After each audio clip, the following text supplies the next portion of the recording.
একদলে তো চরমনাই দেখতেই পারে না, চরমনার নাম শুনলে তার অ্যালার্জি শুরু হয়ে যায়।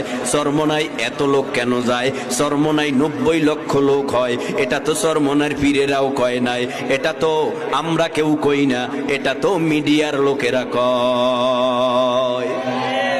তো মিডিয়ারা কয় চরমনাই 70 লক্ষ 80 লক্ষ 90 লক্ষ লোক হয়, এটা তো আমরা স্লোগান দেই না। আর আমগো স্লোগান দেওয়ার কাজ কি? আমাদের বিরোধিতা করার কাজ কি? আমরা তো কাজ কইরাই দিশা পাই না। কথা কন না কেন? আমরা তো কাজ কইরা দিশা পাই না। কেমন কইরা একটা পথ ভোলা মানুষকে পথে উঠানো যায়? বেনামাজিকে কেমনে নামাজি বানানো যায়? দাড়িবিহীনওয়ালাকে কিভাবে দাড়ি রাখার ফ্যাক্টরিতে ঢুকানো যায়? এটা তো আমাদের মনের তামান্না থাকে 24 ঘন্টা। আমরা সমালোচনা করার সুযোগ পাই কোথায়? আমরা সমালোচনা করার সুযোগ কোথায় পাই? যারা সমালোচনা করো, সমালোচনাই করতে পারবা, কাজ হবে না।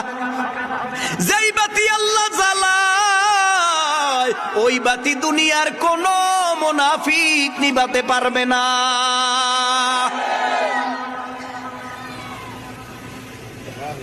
এখন অনেকে বলবে হুজুর মনে হয় চরমনার দালালি শুরু করছে, এ বেটা পাগল। চরমনার দালালি করি না, বরংস একটা মানুষকে দাওয়াত দিয়া যদি চরমনার ময়দানের ফ্যাক্টরিতে ঢুকাতে পারি আর